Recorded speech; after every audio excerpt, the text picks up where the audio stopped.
Press play.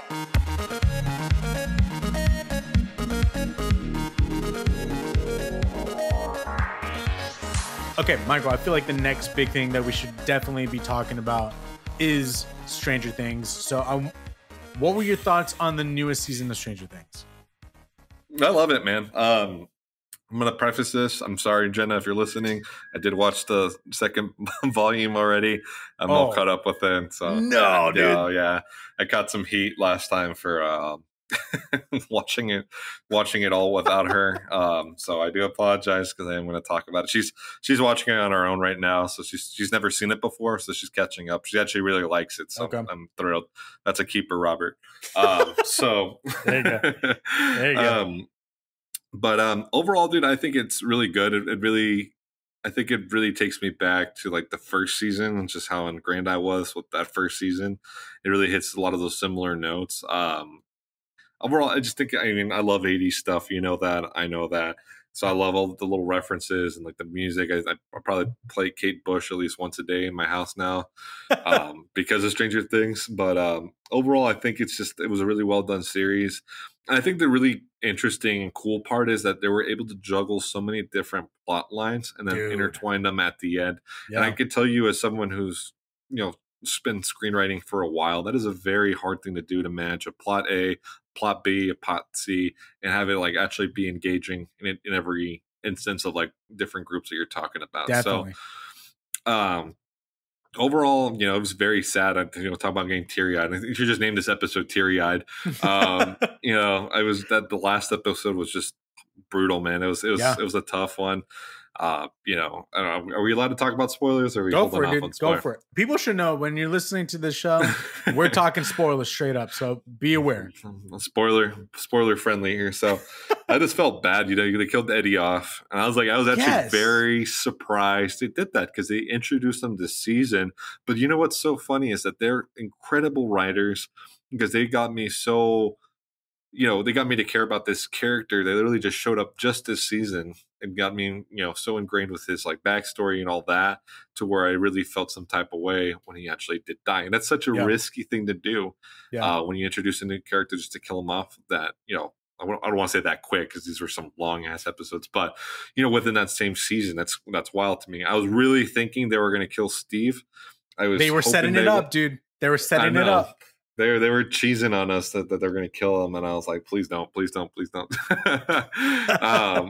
But that was depressing. And then Max just got the worst of it. It's really sad. Just broke her arms and legs, and then probably blind. I don't know how permanent all of that is. I'm sure her arms and legs are going to heal, but I don't know about her being blind. That's crazy. And I'm sure to have her in a coma. They're going to bring her back in the next season, some capacity. I don't know what that would look like. Definitely. But obviously, her story's not done just yet. Man, I just felt really bad for her. And did you know the actress is actually a Texas native? The one. Is she really? Yeah. Her name is Sadie something. Yeah, Sadie something. That's exactly her last name. Something. Say Sadie something. No, she grew up. I think I don't remember the town name, but I looked at the map because I was like, I wonder if this was anywhere I would know. But it's like right in between Austin and Houston. I was like, oh, that's cool. Brandon, Texas. Yeah, you might know where that's at better than I do. That's more your neck of the woods than mine over in the north side. But I was like, yeah, that's interesting. I was like, that's cool that we got some representation. Whoop whoop. Yeah, exactly. So other than that, though, I think the show did a really good job. I think the villain was really good. Vecna. Yeah. They did just such a really good job of just setting up his character and just going deeper into like Eleven's backstory and just the inner turmoils of youth and developing yourself as a person, yada yada. But overall, just really good. I just love the set design. The storytelling's always on point. But overall, I was very pleased with it. It just makes me want to watch more Stranger Things. Might have to start from the beginning and start watching it all over again at some point. But I think I'll wait till the 5th season comes out in the next 10 years, which I've heard, Robert, they're thinking of having it take place in the 90s. Okay, so that's I never heard that before. Yeah. My thing is each season there's always like I don't know what the lore is, a year in between each one, a couple years. I don't know what it is. It's about like two or three, okay. I would say. Because it makes sense because the kids are obviously growing up. When they keep making these flashbacks, I'm like, these kids were small. We've been with them this whole time. And you don't even notice, right? It's like, that's No. the crazy thing. Like, you can tell they've grown a little bit, but then like you see like them from like when they were kids to now, and it's like these guys Yes. are like giants, bro. Yep. And I what's interesting about that is as you were talking in my mind, I was trying to think, what would the next season be like? Because there's no way there's going to be a couple years in between one season to another when your town is halfway engulfed by like a 4.3 magnitude earthquake. Is there, or are they? I didn't know if they were going to be like, let's just pick up where we left off. But I guess based off what you're saying, like when does this season take place? 1986. 4 years. Yeah, Dang. so I think the previous season took place in 84. Wow. Just based on the prom thing or whatever, because it was like class of 84 or something. I mean, I'm sure they outright said the years at some point, but I remember seeing the class of 86 patch on the Jason's varsity jacket, and I was like, okay, so this place 1986. That's how much of a nerd I am, just paying so much attention here. And then when they were going back in time and they were doing the whole snowball prom, whatever, I think it said 84. So I was like, okay, so this was 2 years prior. And if I remember correctly, that was the previous scene when that was all going down. Don't quote me on that. But I think, yeah, roughly 2 to 3 years is the big difference. So. Interesting. I think, in my opinion, I think this season was amazing. It was great. Kate Bush is back in the charts again, thanks to this show. Dude, broken 3 records. Can you believe that? It's unbelievable, dude. And what's funny is in this, I guess volume 2, the last 2 episodes for the season, when her song came back up again, I literally thought to myself, I highly doubt that was originally there. I think they must have gone back and put that back there. I mean, I don't know anything, but I don't think everyone knew. Even the people making the show understood how big that song was going to hit when this season came out. And it was humongous. In that show, when that episode came out with that song, dude, tears rolling down my face, man. It was amazing. Did you get teary-eyed? Oh, I definitely did. Yeah, there we go. That's classic. No, and I agree. I think that's I think that's a good point, right? It's like you never know what's going to become like a meme or what's going to get popular. You just kind of have to play it by ear, which is kind of cool because then, when you do release those episodes, on a weekly basis or however so you want to do it, you can kind of still retroactively, I mean, you're really cutting it down to the wire, but you can retroactively do some small changes like that where you can kind of pander. I mean, I don't want to say pander, but you can definitely include that and make it a little bit more, spicy for the fans that are watching the show. Right. But yeah, I agree. I thought it was dope when they were doing the whole cinematic and they did like a cinematic remake of, running up that hill with the whole fight sequence. I was like, dang. But yeah, I also got teary-eyed. I'm not even gonna lie to you. And when Eddie died, that was like a big ball in my throat. I think when Max, was like dying or whatever, yeah, I was almost bawling. I didn't even want to. I think if anyone tried to talk to me, my voice would have cracked so bad. And I also got teary-eyed with Will and his brother's interaction with Victoria. So it was just very emotional because I mean, obviously, what they're setting up there, with Will's character and just him. I'm assuming here. I'm assuming they're teeing him off to come out as gay or whatever. You think so? That is. I think so. It's pretty on the nose. Someone asked the Duffer Brothers, "Is this what you're going for?"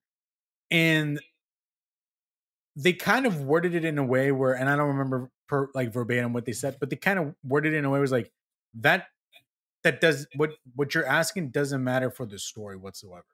Like in a way of like what you're like, they're not going in that direction with them. And I've heard that when I saw that, I was like, I guess that makes sense. I guess for me, what I've been seeing is I feel like Will is just so overwhelmed with this emotion that what he once had with his friends, this friendship is no longer there. And he's no longer a part of this fan group. And ever since 11 came along, his friendship with his best friend is now no longer there anymore. So I feel like that's what he's so overly emotional about, but I don't know. That's such an interesting take because how I read it, because especially when he showed him the drawing in the van, I was thinking that it's gonna sound weird, but like Will was into Finn, but obviously Finn wasn't into him. That. and that's why he was like crying at the end in the car, because he was kind of like coming to terms with that and getting that closure. Knowing that this isn't going to happen in any capacity. Because I mean, even at the beginning of this season, it almost seemed like he was jealous of the relationship that he had with 11 and stuff like that. But ultimately, he's like, you know what, it's still my friend, and I still want to be there for him. And I think a lot of it just has to do with the wording, especially in that interaction for the van, because he's like, basically made it sound like he could relate to 11 about feeling like a monster, feeling like different from people. And I was like, that's so specific wording that it's like, you gotta be like, like if he doesn't, like I'd be incredibly surprised, because it's like, that's so like, like on the nose. And I feel like the Duffer Brothers are just giving such a non-answer based on what you said. Yeah. Because they know, like, because they don't want to spoil it. I think it's what it is when that comes out. Or Most maybe definitely. they're still deciding what to do with his character. But ultimately, that's how I read that interaction. So overall, though, go ahead. Sorry. I will say if they go that route, cool. Yeah. I feel like what I like about the idea, though, if it's what I said, not to say like I'm better in any kind of way thinking this idea. No, for sure. I feel like what's better about that is it's kind of playing into what this entire show is about. And this entire show is about nostalgia.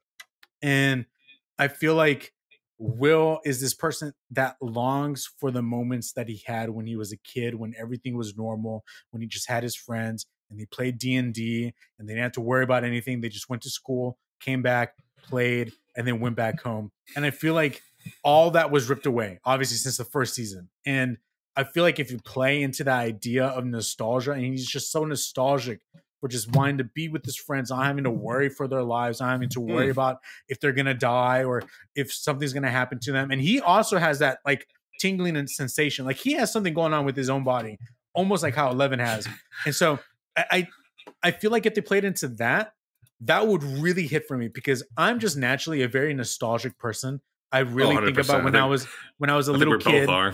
Yeah, like when I was a little kid playing with my cousins, playing with my brothers, just like Pokemon, imaginations, all that kind of stuff. Like if they played into that, that would really hit for me. But again, it doesn't have to be for me. If they go the other route, then that's totally fine. But I would just love if they went that route, because I think that would be cool in and of itself. But I don't know. It's up to I think I think that's a great hot take, honestly, Robert. I haven't thought of it that way, and I think that's true. And I think I'm not going on like a whole other like tangent here, but I think given like the state of the world, I think we need shows like this to kind of remind us of like better times and stuff like that. I don't think there's anything really going on in the world right now to get super excited about. It's very, very, very reminiscent of the 80s in a lot of ways, if you think about it, with the Cold War and people not sure if they're going to be able to see tomorrow. Not to be super depressing, but it kind of feels like that. If it's not like domestically with a possible recession, or internationally with the war in Ukraine, without getting super political, I think it's just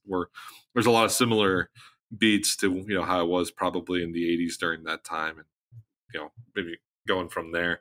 So we definitely need shows like that to kind of remind us of the better times. And I mean, that's honestly a good, interesting hot take. I honestly don't care which way they go. If they go that way, that's awesome. If they go the other way, that's cool. I think the Duffer Brothers have proved themselves time and time again that they're capable writers. Oh, definitely. They know what they're doing for sure. So I'm super excited to see where season 5 goes. I just hope it doesn't take another 15 years for that season to come out. Yeah, definitely. I don't want to see 11 with a walker trying to feed Demogorgons. So that, and Dustin's dentures falling out every 2 seconds because he's like 65. So Jesus. I will say, I want to know who do you think is going to die? And this is supposedly the last. This is the end of it. I truly, truly believe Jonathan is going to die, because I think they want to divert our expectations. They're really setting it up that Steve's going to die. And they know how much everybody loves Steve. But I think what's interesting about him is that we don't know his family. We don't know his parents. We don't know anything about him. We just know his character. And so if he died, it's almost like the world of Hawkins doesn't remember him after he dies, because the only people who knew him is just the kids in that group, because we don't know if he has a mom or a dad, or like, you know what I'm saying? Like they never showed them to us. And so I feel like it would be cool if they diverted our expectations, give Nancy and Steve that beautiful future that he envisioned in this one, and just have Jonathan die, because I think they really call that it's gonna happen, because this last moment when he's talking with Nancy, he has the chance to be honest with her, and he lies again. And I think by them doing that, it's kind of like, I guess he's really not in it, and I think he knows where. I think he's aware, and I think if they kill him off, I feel like that would be hitting on multiple levels. A lot of people love Jonathan. I think he's a great character. I think it will really affect for Will as well. And I think lastly, I think that the last person that I think is really going to die, and I don't like saying this, but everybody that she has loved has died. She hasn't died. I think Joyce is going to die. And because everyone that's everyone that's been her love interest has died, except for obviously Jim. And don't say that. I feel like she's gonna die. I don't know. Hopper's been through so much, man. That's a good point. That's a good point. That will leave Will with nobody. So I think actually, let's throw that idea out of the way. Let's keep Joyce, okay? Knock on some wood, Robert. Find some wood right there and go knock on her. There you go. Yeah, there That's you go. It. Who do you think is gonna die? You know, honestly, I do want to mention something. I think Jonathan probably had like the least amount of character development this season out of anybody. He was just kind of like, I think you're right though. I think anytime you have these love triangles, you know, they always set it up to be super tense to the point where it does pop off, where someone does end up like someone literally gets popped off. So I think it'll probably be Jonathan, and I think you've made a really good argument. I think there's too many red herrings pointing towards Harrington, no pun intended, with Steve. So I think it would be well within their wheelhouse to pull that twist off, to where something like Jonathan heroically dies to save Nancy or whatever, and then Steve and Nancy end up together again, which sucks because I think Jonathan's a pretty cool character. I think I would have liked to see more. I think if I did want to have one more gripe about this show, I definitely would have wanted more from his character this season. Yeah, because it just seemed like more of like the chauffeur. He was just driving them in around a van and stuff. Like he didn't seem like he had a whole lot of contribution to the actual plot. With that being said, other than him, I don't see 11 dying, and I don't see Mike's character dying. Okay. If it was come down to it, I think 11 would probably be the one to bite the dust. It makes sense. I think that would be the end of it. Like she sacrifices herself to kill Vecna once and for all. Blah blah blah. And I think they're teasing it because even like if you go back to I think it was one of the 2 episodes that came out, but they're like in the gulag and they find out that they're doing these lab experiments. There's some type of like shadow thing, trapped in this case or whatever. So I think that's the source of Vecna's power. I think that's like the ultimate bad guy or being or whatever. So I think the only way to like truly eliminate it would be probably through 11. So I think 11's probably, up there in the chopping block. I don't see the kids dying, to be honest with you. It wouldn't make a whole lot of sense. Yeah. Hoping it's not Joyce. I think you made a good argument, but I'm hoping for Hopper's sake, his kid died, his wife left him, got sent to a Russian gulag, That's a good point. You're making but a good point. After all this, he still ends up on the losing end of that. And then if 11 gets thrown in there too, like man, it really just sucks to be him. That's a good point. But I would say, I think definitely Jonathan. I'm gonna call it. We'll look back at this episode in the next 10 years, and we're gonna say it. But yeah, I'm gonna put my money on Jonathan. Unfortunately. Yeah.